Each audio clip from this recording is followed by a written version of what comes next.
Hi అన్నా. Hi hi how are you? I am good. How are you? ఈరోజు ఇక్కడికి వచ్చారు, ఎలా అనిపించింది? మీరు ఏమేమి విజిట్ చేశారు ఇక్కడ? అంటే నేను నార్మల్గా ఏం ఎక్స్పెక్టేషన్స్ లేకుండా వచ్చిన ఫస్ట్ టైం రావడము. ఏం రష్ ఉండదు అనుకున్నా, ఖాళీగా ఇక ఒక ముగ్గురు నలుగురు ఉంటారేమో అనుకుంటే చాలా డిమాండ్ ఉంది, అందరికి అవేర్నెస్ ఉందని అర్థమైంది. బాగా అనిపించింది. డిఫరెంట్ డిఫరెంట్ స్టాల్స్ చూసినా, నాకు తెలిసిన ఫార్మర్స్ని కూడా కొందరిని కలిసిన ఇక్కడ. అండ్ వేరే వాళ్ళు కూడా చాలామంది నన్ను గుర్తుపట్టి రండి స్టోర్కి, మా షాప్కి అంటే మంచిగా అనిపించింది అందరితో మాట్లాడడం. మీరు కూడా ఫార్మింగ్ అంటే చాలా ఇష్టం కదా మీకు కూడా. ఆల్రెడీ మనకు కొన్ని బ్రాంచెస్ ఉన్నాయి కొన్ని చోట్ల. సో మీరు ఇప్పుడు ఫ్యూచర్లో ఇంకా ఎలాంటి ప్లాన్స్తో ముందుకెళ్దాం అనుకుంటున్నారు?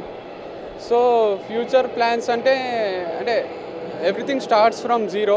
అండ్ ఇప్పుడు నేను స్టార్ట్ చేసి ఫామ్ పనులు చాలా పేస్ అందుకున్నాయి అండ్ షాప్ పనులు జరుగుతున్నాయి. లాంచ్ కూడా ఏప్రిల్ ఫస్ట్ వీక్ అనుకుంటున్నా. అండ్ 3 ఎకర్స్లో స్టార్ట్ చేసిన, అది ఫ్యూచర్లో 300 ఎకర్స్లో చేయాలన్నది నా కోరిక. ఏదైనా చిన్నగానే స్టార్ట్ అవుతుంది, పెద్ద ఎంపైర్ బిల్డ్ చేయాలంటే టైం పడుతుంది కాబట్టి సో అది నా విజన్. అండ్ ప్రెసెంట్ అయితే హైదరాబాద్లోనే మీరు బ్రాంచెస్ పెట్టారు. ఫ్యూచర్లో ఏపీ సైడ్ కానీ అట్లా వైజాగ్ అట్లా ఏమన్నా ప్లానింగ్స్ ఉన్నాయా? యా తప్పకుండా. మొన్న విజయవాడ పోయిన, రాజమండ్రి పోతే విజయవాడ మీద రిటర్న్ రావాలి కదా, ఒక జ్యూస్ షాప్ దగ్గర ఆపితే ఆయన అన్నాడు, అన్న విజయవాడలో ఓపెన్ చేయండి అన్న, మస్తు డిమాండ్ ఉంది, మంచిగా ఉంటుంది, ఫ్రాంచైజ్ ఇవ్వండి మాకు అంటే.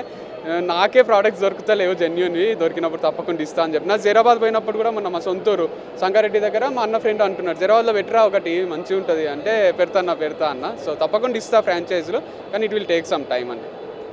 Thank you.